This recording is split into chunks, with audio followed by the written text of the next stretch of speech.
Hello and welcome to Brain Injury Bites, where we provide help and advice for people after a brain injury. Hi, I'm Ashwini and I'm a trustee at Headway Warrington. I'm also a senior associate solicitor focusing on catastrophic injury, including brain injury.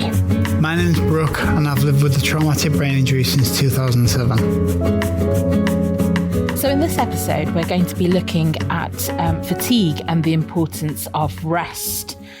So, Brooke, looking at how you were after the accident whilst you were in hospital and then even after your discharge home, I think it's fair to say that rest was a crucial part of your post-brain injury recovery. Yeah, I suppose when you're resting, you're recovering. And you've got this, well, I had this thing that I was trying to rest as little as possible and get over this need to rest in the day. And I would try and, make myself stay awake as long as possible. But that's actually the worst thing you can do because it's not letting anybody concentrate on recovering. And I guess that's why going back to a lot of people are induced into a coma, and that's the reason for that. Because your body can just do nothing but concentrate on healing your brain. Yeah, it's, and certainly when you're in hospital, you're given opportunity to rest. We talked about it in episode 2 and that fake environment. You have that structure, you have plenty of opportunities to rest because your day is being managed for you. But I guess it's more important when someone's discharged home, for example, and they don't have that same structure to make sure that rest is a prominent feature in their routine and their recovery, because regular rest is important to help your brain to heal. And I think, you just said that you were trying to do too much. It's a lot of it is about understanding that your body needs to rest, your brain needs to rest, and accepting it. Yeah. You need to be a balance though. You can't rest too much, and if you don't want to get into the habit of just doing nothing, and then you can't do too much either. You've got to. But then what the problem is, you need to organise your time. And after a brain injury, the very part of your body that organises your time, usually the frontal lobe of your brain, has been damaged. So it's a bit of a nightmare trying to get that right. Yes. Organisation and planning can be difficult. And I guess, how did you manage that? Did you look at support from family and so on too? Not very well. Coming up to the time when I was going to get discharged out of hospital, I thought I was going to be totally fine, but that wasn't the case. I went home and I wanted to just rest all the time, and then you rest for a bit, then you want to get up and you want to do something. Well, the thing is, there was no regularity it was very sporadic, my getting up and laying down, and I would just go through the day doing a bit of activity, then the rest, then a bit of activity, then the rest. And I wasn't sufficiently tired by the time I'd gone to bed. Sometimes I'd fall asleep at 6 o'clock in the evening and sleep till 7, and then obviously I couldn't sleep when I went to bed at night. I've suffered pretty badly, and I still do with insomnia. I just still don't sleep well. And I think a lot of people have this. I remember there was a period when I was staying at my sister's house, and I was kind of scared of bedtime almost, because it would mean just another night of just laying staring at the ceiling, and then getting up in the next day and just being exhausted, and then just resting too much in the day, and the whole thing happening again. And what you need to do is you need to just get regularity in your life, even if it's every hour. Have 5 minutes an hour, but then stick to that, and have some sort of a plan. I remember I started at a mid-morning rest, and there was an afternoon rest, and a mid-afternoon rest, and then bedtime at night. And then eventually you get rid of the mid-morning rest, you get rid of the mid-afternoon rest. So it was just a rest in the middle of the day. I used to go at 12 o'clock, but having spoken to people, other people who've had a brain injury, they have a better system of, I think the best time to go is about 3 o'clock for an hour or so. And then So that's not too early. So you've got, too like a much of a long stretch between the rest and bedtime, and it's not too late either. So yeah, I guess it's probably different for different people, but I think the key message there is to plan in rest. Regularity, and stick to it as well. Yeah. And also not doing too much. I mean, you mentioned that, for example, in the early days, you would do something, then rest, then do something else, then rest, do something else. And I guess without even trying too much, you can become very fatigued. Just the first activity alone could really set off that fatigue. That ruins kind of the rest of your day. So I suppose it's probably important to think about what your day is going to involve. And if you're doing something in the morning, then don't do anything else. Don't plan anything else in for the afternoon. A good thing to do as well is a good rule to stick to is anything cognitive. You're brighter and you're sharper. Your brain is better in the morning. So anything that involves thinking. So I don't know. In the early days, you have like a lot of appointments, maybe like a psychologist appointment, and if it's possible to get that in the morning. Do anything like that in the morning, and then anything physical I used to do in the afternoon. And there's planning your week as well. So say you have like 2 exercise days a week, or ideally it would be 3 exercise, and I'm not talking like running a marathon or anything. I'm talking like if you go for a little walk or something, going out getting some fresh air. Do that on a Monday, a Wednesday, and a Friday. So you've got the Tuesday and Thursday as recovery days, and don't do it on a Monday, Tuesday, and Wednesday because you'll just be exhausted. And same with cognitive things. If you can do it in the mornings, but try and like space them evenly throughout the week. Yeah. Well, absolutely. It comes to planning, and I think it's what you've said there is a very good suggestion in terms of how to plan it in. Again, different people might find that, some people might really struggle to get up in the mornings because of their fatigue. And so, it's looking at how fatigue affects you and planning around that, so that you're not taking on too much, you're not doing too much cognitively and physically in one day, and giving your brain the best possible chance. You talked about when you were trying to do too much. I think, am I right in thinking that you used to try and say yes to anything that anyone invited you to? I had this thing that I was like, what's it called? FOMO, fear of missing out. And I had massive FOMO, and I still do to a certain extent. And just anything that I could go to, and you want to be seen as having like, in your head, you want to see that you have a good social life, because obviously that's something that takes a massive knock after a head injury. And you want so any opportunity to go out, I did, and but it was never any good because I was just exhausted, so I'd just be sat in the corner, just not really interacting with anyone, and then I would strike up a really boring conversation with someone because I didn't want to be there, and I just wanted them to go away, and I wanted to go home and lie down. But I've since learned that it's much better to be like a better version of yourself for a shorter period of time than it is exhausted version of yourself for a longer period of time. Yeah, no, I think that's a very profound advice there. And I mean, your injury happened a long time ago, but rest is still a feature for you, isn't it, even now? It is, yeah. I suppose that's a proof that brain injury never really goes away. It's something with you for life.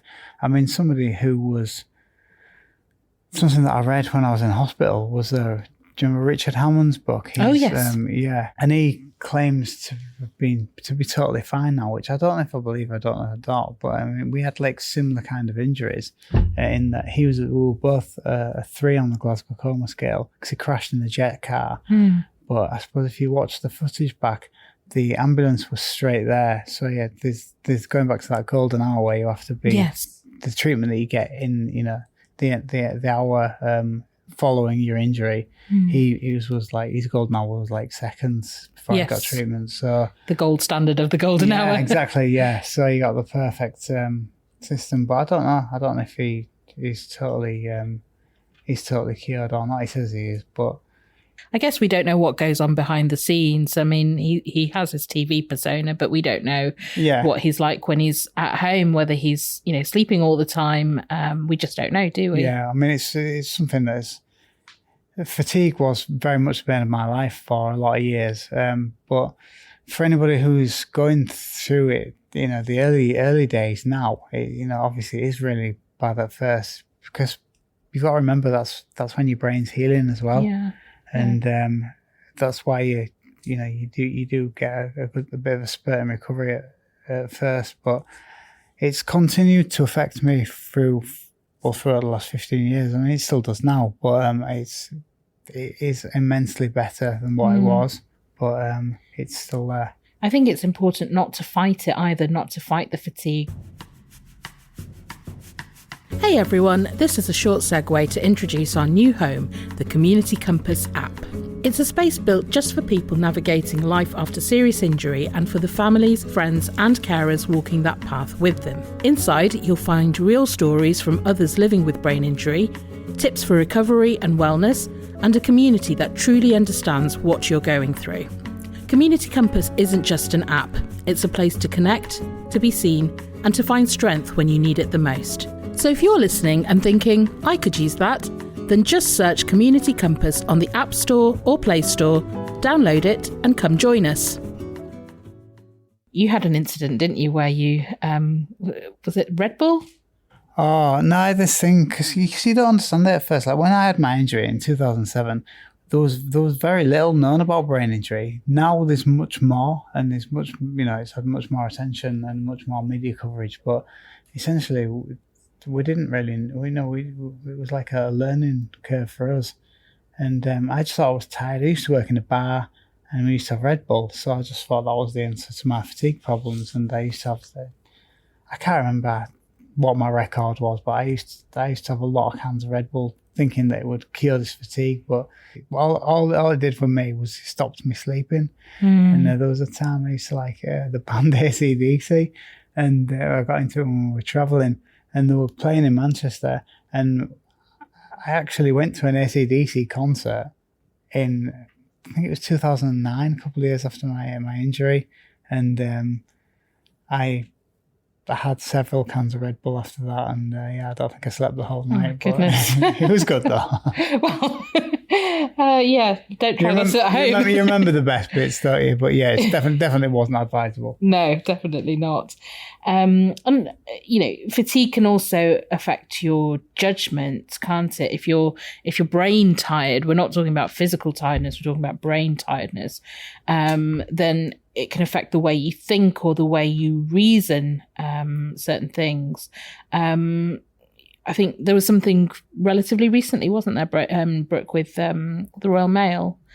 Just to prove that it still goes on. I mean, the difference between physical fatigue and mental fatigue, and the fatigue is actually what you talk of in brain injuries, like your mental fatigue. It's you kind of just exhausted. I've recently done I run a marathon for charity, and obviously it's something that hit me just then, and it was about 10 minutes after I crossed the finish line. So obviously I was absolutely exhausted, and my defenses were down. I think I'm good at spotting scams on your phone. You get them all the time. That you get phone calls supposedly from Amazon. It's coming, £500 coming out of your account. Press this button, and it was one from Royal Mail. It was a text message from Royal Mail asking me just to pay a tax. It was £2.10, and it was happened just as I crossed the finish line and looked at my phone. And I've ordered things in the past, like from America, and you've had to pay a little bit of extra tax. So I didn't really have time to sit and think about it. I just kind of assumed it was on them, and I thought I'll save myself some stress later, and I'll pay it now. And I did it, and I put my banknote details in and what have you. And then the next night, I actually got told to isolate the next day. I don't know if I'd seen somebody at the race or whatever, but so I was for my first day of isolation, and somebody had rung me and they'd said they were from the Halifax anti-fraud team, and I thought, usually I'd just say, make an excuse and just say I'm so tired, but I thought I'd better deal with this because it's on the Halifax anti-fraud team. And there was a guy who had obviously worked in customer service before, and he was just saying all the right things. And what he said to me was, are you getting messages on your phone from Halifax? And they were coming through in real time. These messages were coming through as he was talking to me. I don't know whether this was planned or whether this was just pure pot luck, but he said to me, have you noticed some strange payments going out of your account? And I've got an internet shopping problem, me. So especially in the pandemic, my Amazon bill's ridiculous. So I said, I don't know. All sorts of my bank comes out of my bank account. And he says, well, have you had something in the last couple of hours for £180? I was like, no, I definitely haven't. So what's that? So he says, right, you've got to go to these text messages in your phone. Are you getting these text messages from Halifax? And they were coming through, and I was getting them. And he says, you need to look at these and give me the numbers. So I just did that. I was exhausted, and I was just trying to get it done. So I just said to him, I gave him the numbers off like 4 of these text messages that have come through. And so he says, yeah, come into the local branch Thursday morning. We'll sort it out for you after your isolation's over. And so I was like, okay. Then said bye and then what have you. And then I was watching TV that night, and I just kind of thought about it, and I thought, I'll have a check at that. And I looked at these text messages, and it actually says, do not share this number. Somebody is trying to steal your money. And my stomach just dropped, and I just thought, oh my God, what an idiot. But I just, I didn't even look at that. I just looked straight for the number, because obviously I was on the phone from someone from Halifax. It was he knew about these messages. So I just thought, why would he really, didn't even into my head to lie to him. And basically what they'd done is they'd taken £600 my account. I only had 631 in it to last me like the rest of the month, and moved to another account, and then they've made a payment to I think it was cyber currency. Stuff like that just scares me. So they'd gone to a website. And I remember saying to this lad, he said, you'll have to contact this website. And I was thinking, can't you do it? And he says, well, no. So there's no number. So he's given me a website. So no, he gave me an email address. Sorry. So I wrote to this email address. And to be fair, they got back to me within about an hour. And they said it couldn't, the funds had already been transferred to another place, and they can't get it back. So I rung, devastated. I rung back Halifax. He explained to me that he didn't know if I said, can I get any of this back? And he's like, well, I don't know, because you authorised the payment, and that was it. I did not authorise the payment. I authorised a payment of £2.10. I did not authorise a payment of £610. And but luckily, well done to Halifax. They gave me the money back, which I was very, very grateful for. But as I'm sure you can imagine, it was a very stressful time, especially when I was isolating. I was on my own for all this as well. So I just think when I thought I was pretty clued up about these scams and stuff, and I thought I thought they wouldn't be able to get me, but it just proves that it hit me when I was just tired and uncomfortable, and yeah, I mean, these scams obviously are designed to get people who might be more vulnerable. The bank told me that they probably send 10,000 out, and if only one gets through, which made me feel even worse because I'm the one person in 10,000 that fall for it. But, so you said obviously don't trust these sorts of things, and check. Is there any other advice if you could sort of advise yourself in that moment? Would there be anything else that you might tell yourself? Don't do anything when you're tired and fatigued. Yeah, take a moment, take a step back. You talked about how you still need rest now, but I think it's fair to say, isn't it, that you probably don't need as much or as often. Not as much. It has got better, and it does get better for anyone. I think it doesn't. You can do anything too much. I think the trick is to do things in moderation. But Absolutely.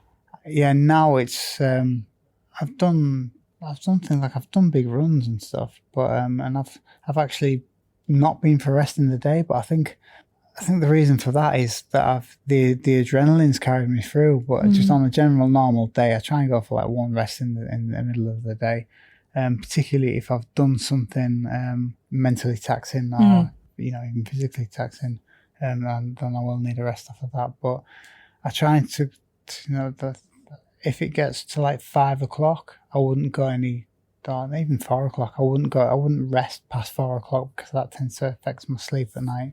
Yeah, and it's important to get good quality sleep as well in the night. So I keep telling myself one day it'll happen, but. So in terms of tips that we can share with our audience then in relation to managing fatigue, we've talked about the importance of routine and sticking to it.